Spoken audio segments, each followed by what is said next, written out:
Ijoollee Saawud Arabiyaa jirtan dhiifamallee naa godhaati hoggaa lamaan keessa fixannaan galaatii biyya biraa deema. Dhugaa dubbachuuf ijoolleen koomentii jalatti bu'an hundi isaanii ijoollee Saawud Arabiyaati. Obboleettiin teenya takka minxaabiin ishiin irra ciiftu haphii kinoo haga fooxaa kanaati jechuudha. Isa jala bishaantu yaa'a. Dhagaan asii ol qorra. Namni kanarra akkamitti ciisa? Namni ilmoo qabu akkamitti akkana nama godha? Rabbii itti amanan hin qaban isaan. Kanaaf nuti maaliif akkana jetta biyya gaariin kamtu jira jechuu dandeessan. Garuu nuyi har'a obsinee hojjenneet boruu ittiin jijjiiramna jegna miti. Obboleettiin teenya tuni koomentii irratti akkana jette. Ani of dadhabee jira jette. Of dadhabee garaan kiyyaa fi dugdi kiyyaa addaan hin beekamu. Beela irraa kakkee garaan ishee walitti qollofamee ishii har'a naa darba jettee naa darbaa keessa du'uutu jira.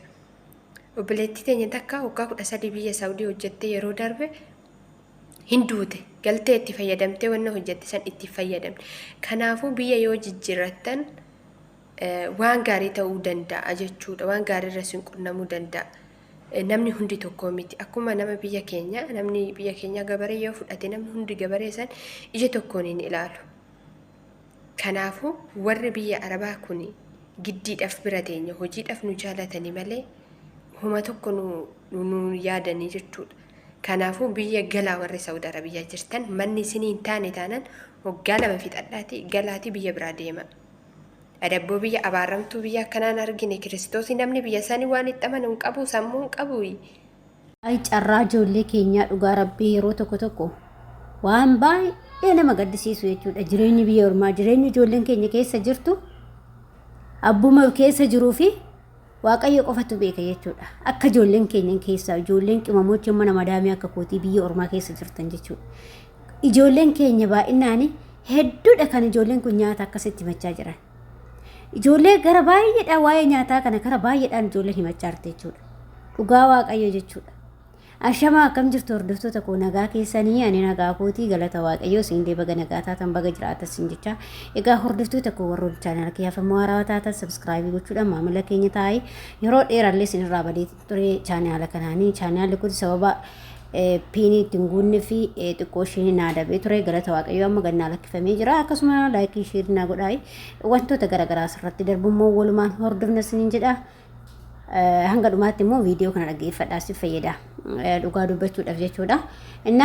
Innis maalidha akkuma beekamu obboleettiin keenya tokko waa'ee akkasii irratti ijoollee baay'eedha. Anillee hojjedhee jira waan kana irratti ijoollee baay'eedha sosoo nyaata himachaa jiran. Saawudii keessatti ijoollee baay'eedha kan nyaata himachaa jiranii dhugaadha. Kanuma luka ol fuudhuu dadhabee waan nyaannu dhabnee waan dhugnu dhabnee luka ol fuudhuu dadhabee kan jedhu ijoollee akka mucayyoo kana barreessu hedduutu jira ijoollee baay'eedha jechuudha.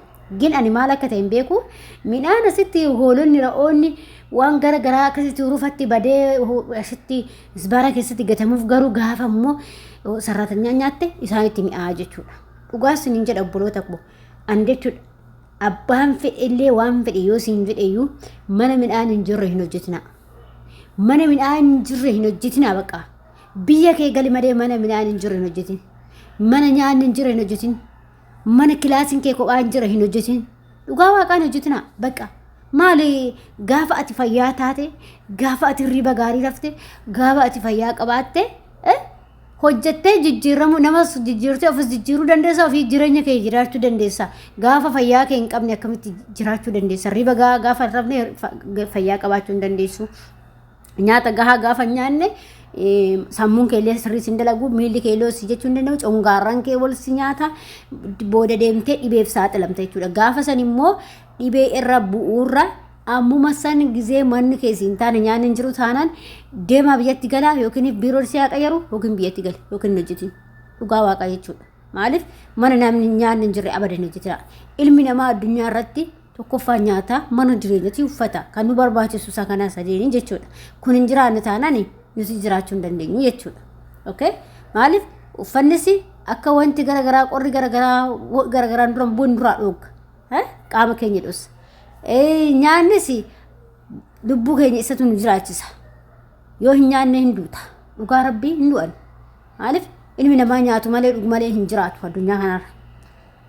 manas waan keessa raftu iddoo itti galtee raftu bakka gaarii ta'uu baannaan innis qorrasi ajjeesaa roobasi ajjeesaa aduusi ajjeesaa waan gargaraas ajjeesa ijoolleen teenya bedduudha ka shinti beetii keessa kun shirti beetii keessa rafa kun immoo isaayyuu bakka hirribaan qaban ijoollee bira raffisu siqaayii baay'ee argaa jiru nyaanni hin jiru kana hundi dandeessaniituma teessu jechuudha dhugaa waaqayyoon obsa isiniif haa kennu anaan ta'e akka ittiin obsullee jechuudha kanaaf waan isinii dhaabu nyaanni hin jiraanne taanaan hojjetinaa bakka mana nyaanni hin jirree fi mana hirribni kee hin jirran hojjetin dhugaa rabbi keessaa madaamin ta'e si caqacactaanaan hin hojjetinaa hafu rabbi sitti hafu biyya galaa ijoollee biyya galaa malee hin hojjetinaa mana gaarii ta'uu baannaan garuu gaafa manni kee immoo gaarii ta'e osoo waggaa 10 illee waggaa 20 illee hojjettee homaa sitti fakkaatu dhugaa waaqas hin jedhu obboleewwan koo jechuudha maaliif anama mana kanatti dhugaa dubbachuudhaaf osoo hanguma barbaade ta'eyyuu akkuma mana haadha kiyyaa natti fakkaata bakka akkuma mana haadha kiyyaa bakka maal akka ta'e hin beekan